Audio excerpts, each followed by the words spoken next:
LoFi deck decks to fall asleep to. I'm McGuardMTG, and today we're going to be discussing Blim, Comedic Genius. A deck so bad that you lose if you play it, so you'd rather have your opponents. Blim, Comedic Genius is a 4/3 imp with flying for 2 mana, 1 black, 1 red. When Blim, Comedic Genius deals combat damage to a player, that player gains control of target permanent you control. Then each player loses life and discards cards equal to the number of permanents they control but don't own. So the 4 things we take advantage of in this deck are combat damage, donating permanents, making each player discard a card, and each player losing life. The deck is split into 5 different categories. First, cards that donate themselves. Cards that fit into this category are Zuko Conflicted, Sleeper Agent, Humble Defector, Captive Audience, and Pumpkin Bombs.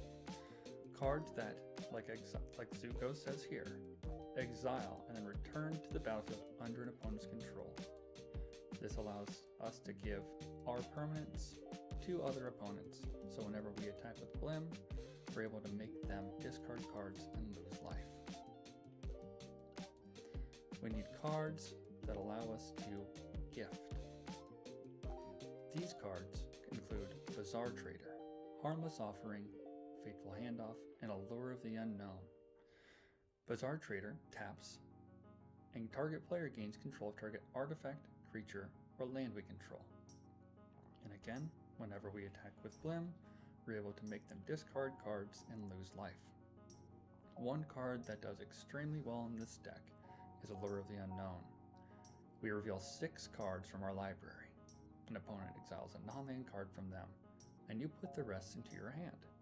The opponent may cast that exiled card without paying its mana cost. We get 5 cards into our hand for 5 mana, and our opponent gets to pick 1 card from it to play without paying its mana cost.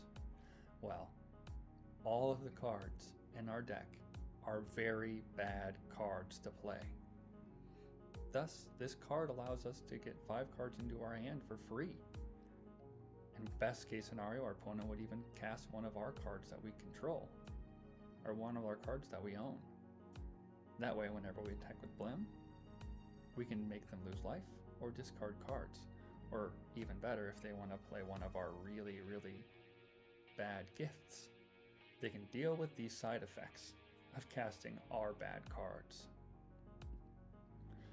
These bad cards that we are gifting are cards like Aggressive Mining that allow players to not play lands and have to sacrifice a land to draw 2 cards. Very, very bad gifts. Whenever we get into the combos section of the deck, I'll go over the large list of gifts that we can donate to our opponents. This also includes bad gifts such as curses. Curses work because you can enchant a player, and once you enchant the player, you can gift control of the enchantment to any other person, and the enchanted player will still receive the effects of the curse. Thus, we can make a certain opponent discard cards and lose life from Blim, while the enchanted player from the curse still has to deal with the repercussions of it. What happens whenever an opponent loses the game or is able to get rid of our lovely gifts we gave them? Well, we need cards that allow us to destroy permanents that we own. Now, very important, Despotic Scepter and Staff of Completion allow us to destroy target permanent we own. Own is different than control. The plan of Blim is to give these bad gift cards to an opponent so they can control them. And whenever they try to get it back to us, we can destroy it because we own the card. Owning a card is different than controlling a card. Owning a card means it's in our deck. We're the ones that put it in there. We own the card. Control the card means it's on the battlefield in our possession. so we can own a card and control a card. But we can also own a card, put it on the battlefield to control it, gift the card to an opponent. So we own the card and let the opponents control the card. And last, we have artifacts. These artifacts fit into 4 categories. We want to be able to limit attacks. And we want to do this because a lot of our cards, though they are bad creature cards, are able to attack. And they usually have very big powers, toughness, or we want our opponent to keep control of the creature instead of letting it run headfirst into a blocker. So crawl space allows only 2 of those creatures to attack immediate return. Double strike, since Blim works as a combat dealer, we can get 2 Blim activations. Protection and evasion, such as Whisper Silk Cloak, and Lightning Greaves and Swiftfoot Boots, things that allow us to avoid interaction. And last, artifact ramps, such as Talisman of Indulgence, Soul Ring, and other artifact ramp. Last, we have our lands. Our land package is very important. We have 6 utility lands that all play a special role. Phyrexian Tower allows us to sacrifice a creature and add 2 black. If we were to have a creature that had a bad effect, like not allowing us to cast any creatures, we can sacrifice it with Phyrexian Tower. Blackgate and Rogue's Passage allow for evasion. Arena of Glory allows us to give haste to Blim so we can attack on the turn we play it. Bajuka Bog allows us to exile a graveyard, and there is a fun combo whenever an opponent has no graveyard with one of our many gifts.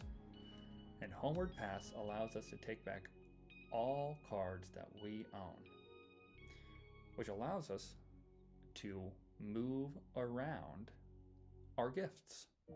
If we Homeward Pass, taking a card from an opponent we had already gifted during Blim's attack step, we can then gift it to another opponent once Blim does combat damage. And the rest of our land package are 8 swamps, 7 mountains, all the fetch lands in color, which is 7, and 8 in-color dual lands. Now let's get into our fun list of combos the deck has. The deck has a lot of cards that once you play, your opponent will want to know, what does this do? Combo 1 includes 3 cards of the type: Nefarious Lich, Immortal Coil, or Forbidden Crypt. You can play either one of these 3. These cards, like Immortal Coil, says tap, remove 2 cards in your graveyard from the game. Draw a card. If damage would be dealt to you, prevent that damage.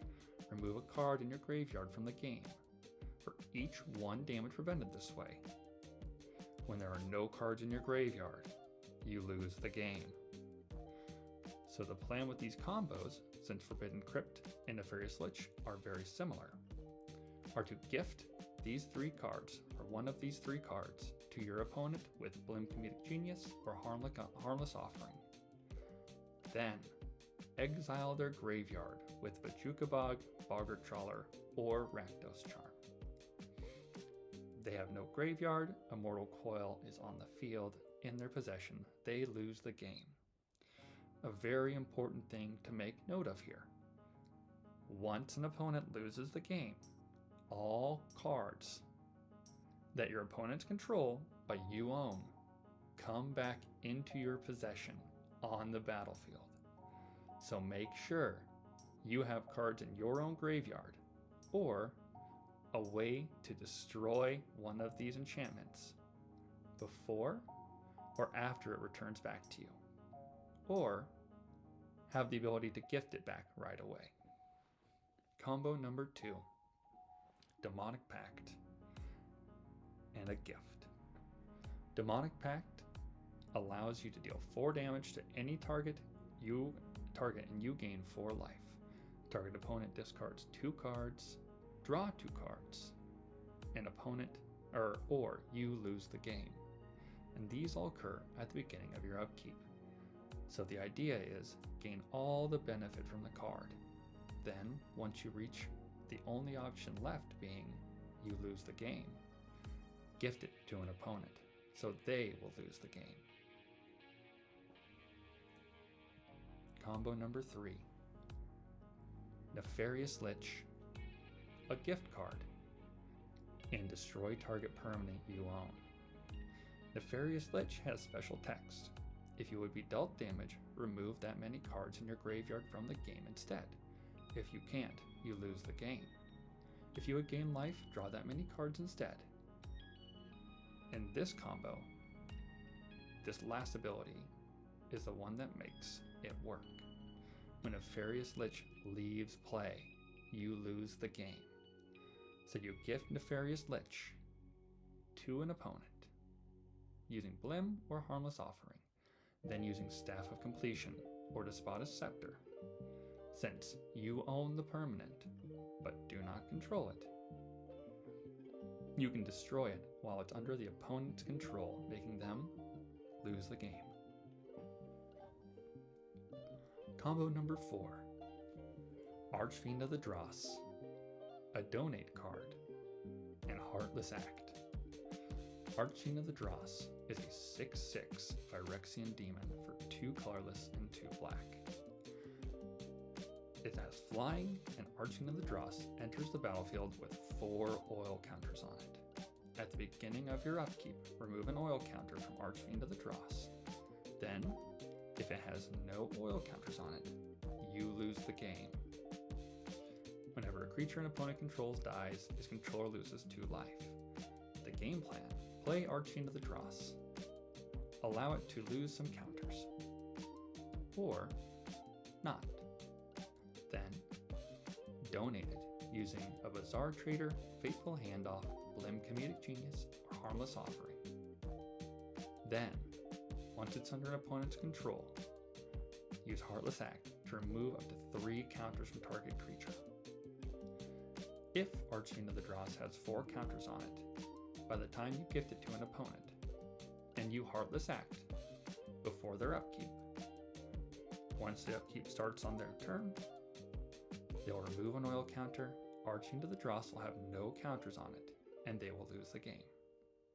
Archfiend of the Dross will then come back under your possession, so have a way to gift it again, or give it to another, or be able to remove it. Combo number 5. Phyrexian Negator, Ghoulish Impetus, and a way to donate it. Phyrexian Negator has Trample for 2 colorless and 1 black for a 5/5 that says whenever Phyrexian Negator is dealt damage, sacrifice that many permanents. The idea is to gift Phyrexian Negator with one of the Bazaar Traders, Faithful Handoffs, Harmless Offerings, or Blim Comedic Genius, then enchant it with Ghoulish Impetus. Ghoulish Impetus allows you to enchant a creature you control or not control. The enchanted creature gets +1/+1, has Death Touch, and is goaded. So when an enchanted creature dies, return Ghoulish Impetus to the battlefield at the beginning of the next end step. So, the idea is to give Phyrexian Negator, put Ghoulish Impetus on it to goad the Phyrexian Negator, to make it attack. When Phyrexian Negator attacks, it'll likely reach into a blocker. Once it hits a blocker, they'll be forced to sacrifice that many permanents. That is the end of our combos. Let's start with a couple opening hand examples. This hand is slow, but will eventually allow us to play our Blim. We have 3 lands. The Temple of Malice allows us to scry. Guess Grimoire allows us to get card advantage whenever an opponent discards. Demonic Lore allows us to draw 3 cards. At the beginning of our end step, we'll lose 2 life for each card in our hand, which, if we're able to draw our 3 cards and gift it with Blim, we can get the advantage and then get rid of it. Deadly Rollick allows us to have some form of exile removal, and then Form of the Dragon is a big gift card to an opponent. This hand is slow, but as we are not playing the top tier decks, it will allow us to eventually play Blim. It is an okay hand, not great, but still keepable. Hand number 2. 3 lands. 1 is a bounce land, allowing us to basically have 4, so the land section is great. We have a Heartless Act, a Fateful Handoff, a Mortal Coil, and Aggressive Mining. Fateful Handoff is a donate card. That is excellent for us. Having 1 in hand to start is exactly what the deck wants.